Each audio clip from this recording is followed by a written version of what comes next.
नमस्कार दोस्तों। आज की इस वीडियो में मैं एक भाई के कुछ प्रश्नों का उत्तर दूंगा और साथ ही आप सभी भाइयों को गाइड और मोटिवेट भी करूंगा। और देखिए दोस्तों, ये जो भाई जी के प्रश्न हैं, ये किसी एक भाई के प्रश्न नहीं है दोस्तों। आज के समय में ये प्रश्न करोड़ों युवाओं के मन में चल रहे हैं। ये करोड़ों युवाओं का प्रश्न है और युवा ये प्रश्न रख रहे हैं, समाज में रख रहे हैं। ये प्रश्न अपने बड़े बुजुर्ग के सामने, चिकित्सक के सामने, शिक्षक के सामने इस तरह का प्रश्न रख रहे हैं, लेकिन कहीं से भी इनके प्रश्नों का सही उत्तर इनको नहीं मिलता है।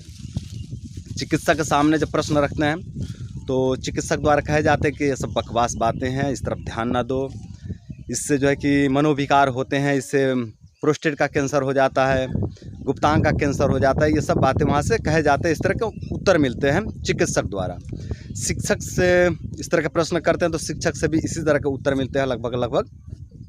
और जब युवा अपने बड़े बुजुर्ग से इस तरह का प्रश्न करते हैं, अपने समाज में अपने बड़े बुजुर्गों से इस तरह के प्रश्न जब करते हैं तो कई बार प्रश्न का भी मजाक बन जाता है और प्रश्नकर्ता का भी मजाक बन जाता है। तो चिंता ना करें दोस्तों, जब तक आयुर्वेद है तब तक आप लोगों को परेशान होने की आवश्यकता नहीं है। आपके सभी प्रश्नों के उत्तर वेद के पास, आयुर्वेद के पास हैं। आपके सभी प्रश्नों के उत्तर हैं वेद के पास, आयुर्वेद के पास। ज़रूरत है उसको पढ़ने की, खोजने की। तो हम देखते हैं कि भाई का प्रश्न क्या है, उसके बाद फिर भाई के प्रश्नों का उत्तर देंगे। भाई 3 प्रश्न किए हैं, भाई जी के 3 प्रश्न हैं। पहले हम प्रश्न पढ़ते हैं, तीनों प्रश्न पढ़ेंगे, फिर स्टेप बाय स्टेप तीनों प्रश्नों का उत्तर देंगे। तो भाई जी का पहला प्रश्न है कि क्या 25 वर्ष के बाद भी लाभ मिलता है। मतलब भाई जी पूछ रहे हैं कि क्या 25 वर्ष के बाद भी ब्रह्मचर्य से लाभ मिलता है। ये भाई जी का पहला प्रश्न है। भाई जी का दूसरा प्रश्न है कि क्या 25 वर्ष के बाद भी वीर्य का निर्माण होता है। मतलब भाई जी पूछ रहे हैं कि क्या 25 वर्ष के बाद भी शरीर में वीर्य का निर्माण होता है, वीर्य बनता है। ये भाई जी के दूसरा प्रश्न है। भाई जी का तीसरा प्रश्न है कि जैसा ओज का निर्माण युवावस्था में होता था, क्या वो वापस हो सकता है। मतलब भाई जी ये पूछ रहे हैं कि जवानी में जिस तरह से ओज बनता था, क्या उस तरह का ओज पुनः बन सकता है। ये भाई जी के 3 प्रश्न हैं। तो देखिए दोस्तों, मैं पहले पहला प्रश्न का उत्तर देता हूँ, उसके बाद दूसरा, उसके बाद तीसरा। तो भाई जी का पहला प्रश्न है कि क्या 25 वर्ष के बाद भी ब्रह्मचर्य से लाभ मिलता है। तो इसका उत्तर है कि हाँ, 25 वर्ष के बाद भी ब्रह्मचर्य का लाभ मिलते हैं। 30, 40, 50, 60, 70, 80 वर्ष के बाद भी ब्रह्मचर्य का लाभ मिलते हैं। जब तक आप जिंदा हैं तब तक आपको ब्रह्मचर्य का लाभ मिलता रहेगा। दोस्तों, किसी भी उम्र में ब्रह्मचर्य का पालन किया जा सकता है, इसमें कोई डाउट नहीं, कोई शंका नहीं, कोई शक नहीं। ठीक है दोस्तों, देखिए, ब्रह्मचर्य का लाभ आप अगले जीवन में भी ले सकते हैं। इस जीवन में ब्रह्मचर्य का पालन करके आप अगले जीवन में भी ब्रह्मचर्य का लाभ ले सकते हैं। तो आप चिंता मत करिए कि ब्रह्मचर्य का लाभ मिलेगा कि नहीं मिलेगा, किस उम्र तक मिलेगा, इसका कोई सीमा है क्या। कोई सीमा नहीं है, किसी भी उम्र में ब्रह्मचर्य का लाभ लिया जा सकता है। और इस जीवन में आप ब्रह्मचर्य कर लेते हैं ना दोस्तों, तो इसका लाभ आपको अगले जीवन में भी मिलेगा, अगले जन्म में भी इसका लाभ मिलेगा। इस ब्रह्मचर्य का लाभ आपको अगले जन्म तक मिलेगा। ब्रह्मचर्य से दोस्तों एक संस्कार बनता है जो अपने आत्मा में सेफ हो जाता है। संस्कार मतलब जो हम अपने आत्मा को जो आदत देते हैं उसी को संस्कार कहा जाता है। तो हम अपने आत्मा को ब्रह्मचर्य की आदत दे रहे हैं, तो ये ब्रह्मचर्य का प्रभाव आपको अगले जीवन में भी दिखेगा। जो हम लाभ इस जीवन में संचय कर रहे हैं वो लाभ हमें अगले जीवन में भी मिलेगा।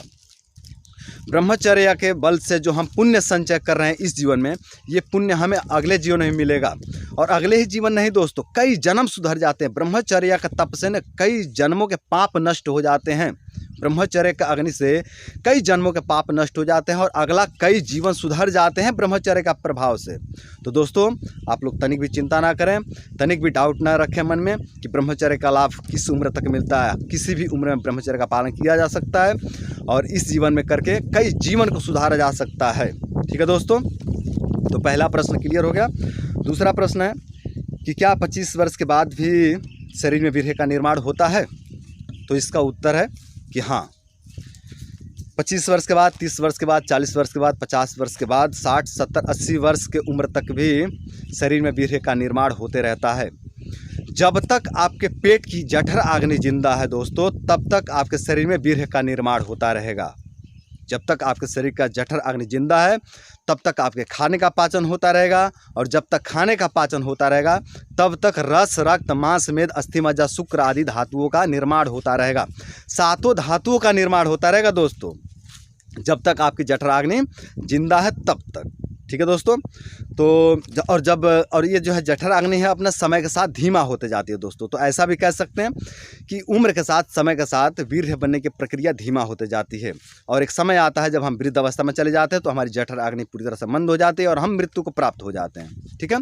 इसलिए आयुर्वेद में कहा गया है शांते अग्निमृत्य। आयुर्वेद में ऐसा कहा गया है शांते अग्निमृत्य, मतलब अग्नि के शांत होते ही मनुष्य की मृत्यु हो जाती है, और जब अग्नि शांत हो जाती है तो वीर्य बनने की प्रक्रिया बंद हो जाता है, रुक जाता है, और फिर आदमी की मृत्यु हो जाती है।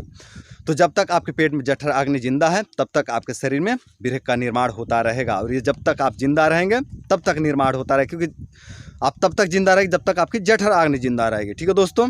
तो जब तक हम जिंदा हैं, इसको ऐसे कह सकते हैं कि जब तक हम जिंदा हैं तब तक वीर्य का निर्माण होता रहेगा। ठीक है। दूसरा प्रश्न भी क्लियर हो गया।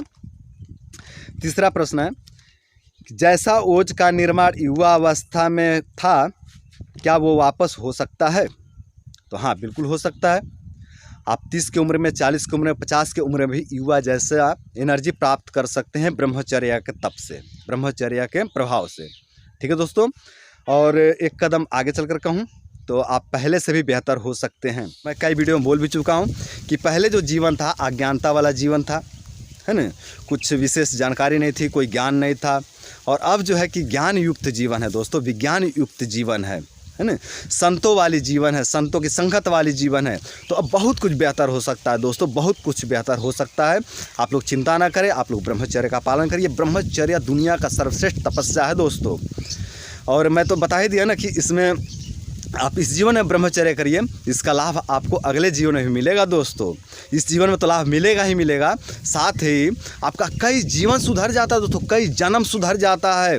मोक्ष की प्राप्ति किया जा सकता है ब्रह्मचर्य का पालन करके, मोक्ष का प्राप्ति किया जा सकता है, पुण्य की प्राप्ति किया जा सकता है। और एक बार हम जो आत्मा को संस्कार दे देंगे ना ब्रह्मचर्य से, वो संस्कार नष्ट नहीं होंगे, कई जन्मों तक चलेंगे वो संस्कार दोस्तों। हम लोगों ने जो है कि अपना संस्कार बिगाड़ रखे थे, हमने अपने अंदर वासना भर रखे थे, इसलिए ना गिर गए। और अब जो है कि संतों के संगत में रहेंगे, आयुर्वेद के संगत में रहेंगे, ब्रह्मचर्य युक्त जीवन जिएंगे, विज्ञान युक्त जीवन जिएंगे, ज्ञान युक्त जीवन जिएंगे, संतों के संगत वाले जीवन जिएंगे, तो इससे जो है कि अपनी आत्मा शुद्ध हो जाएगी दोस्तों। और जब एक बार आत्मा शुद्ध हो जाएगी तो कई जीवन सुधर जाएंगे दोस्तों, कई जन्म सुधर जाएंगे अपने। ठीक है दोस्तों। तो आप लोग चिंता ना करिए दोस्तों, आप लोग ब्रह्मचर्य का पालन करिए और अपने जीवन को सुंदर, सरल एवं सफल बनाइए। तो दोस्तों उम्मीद करता हूँ कि ये वीडियो आप लोगों को पसंद आया होगा। तो दोस्तों आज के लिए इतना ही। नमस्कार।